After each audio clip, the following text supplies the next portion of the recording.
Il est important de baisser son taux de cholestérol afin d'éviter de s'exposer au risque accru des maladies cardiovasculaires.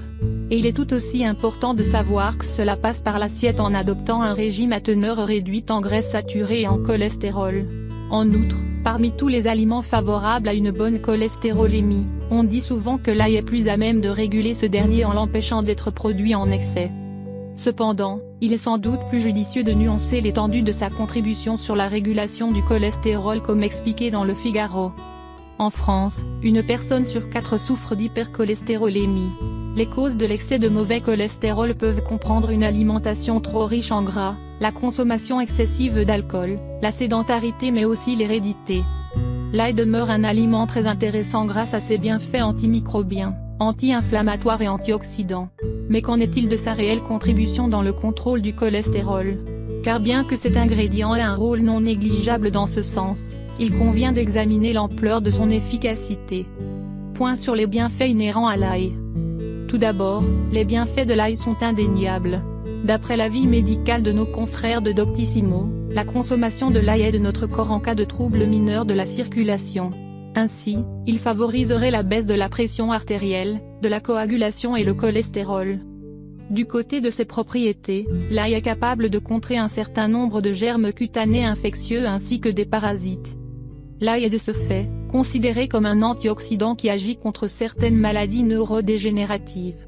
En outre, le site Science et Avenir relate que ses vertus antioxydantes sont justifiées par une poignée de substances qui luttent contre les radicaux libres comme les tocophérols, les stéroïdes, les polyphénols, les flavonoïdes et la vitamine C.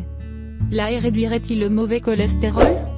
Le mauvais cholestérol ne peut être évincé par un simple régime à l'ail selon Le Figaro qui fait référence à une étude publiée dans une revue savante, Archive of Internal Medicine de l'université de Stanford et qui remet en question cette croyance. Cela ne fonctionne tout simplement pas. Il n'y a pas de raccourci. Vous atteignez une bonne santé en mangeant des aliments sains. Il n'y a pas de pilule ou d'herbe que vous pouvez prendre pour contrer un régime malsain, assure Christopher Gardner, professeur adjoint de médecine au Stanford Prevention Research Center. L'étude a accueilli près de 200 volontaires âgés entre 30 et 65 ans dont la concentration de mauvais cholestérol était modérément élevée. Au cours de cet essai clinique, certains adhérents ont reçu de l'ail cru réduit en poudre et d'autres ont reçu une des concoctions qu'on trouve dans le commerce, la garciline ou le Kyolic 100. Le processus s'est déroulé entre novembre 2002 et 2005 et s'effectuait en mesurant la composition des suppléments à l'ail et la concentration sanguine de LDL cholestérol des volontaires. Résultat, l'ail cru et les concoctions commerciales ne sont pas en mesure de diminuer considérablement le LDL cholestérol selon l'observation de cette étude d'envergure. En outre, la réaction était peu probante puisque les chercheurs ont observé une diminution maximale de la concentration sanguine de LDL cholestérol de seulement 10 mg par décilitre de sang.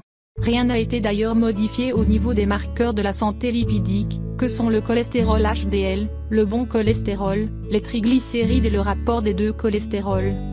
De plus, bien que certaines études aient pu démontrer l'effet de l'ail sur les lipides et les lipoprotéines sériques, plusieurs analyses croisées ont pu révéler que l'administration quotidienne d'ail ne semble réduire le cholestérol total et LDL que de 4 à 6%, ce qui serait insuffisant pour prévenir les maladies cardiovasculaires. Ainsi, l'efficacité de l'ail semble présente bien que timide selon le WebMD.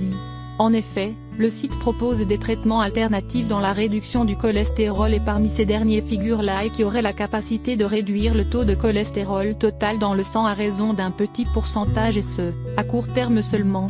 Il est aussi précisé qu'il peut être pris en tant que supplément à condition d'en informer son médecin traitant.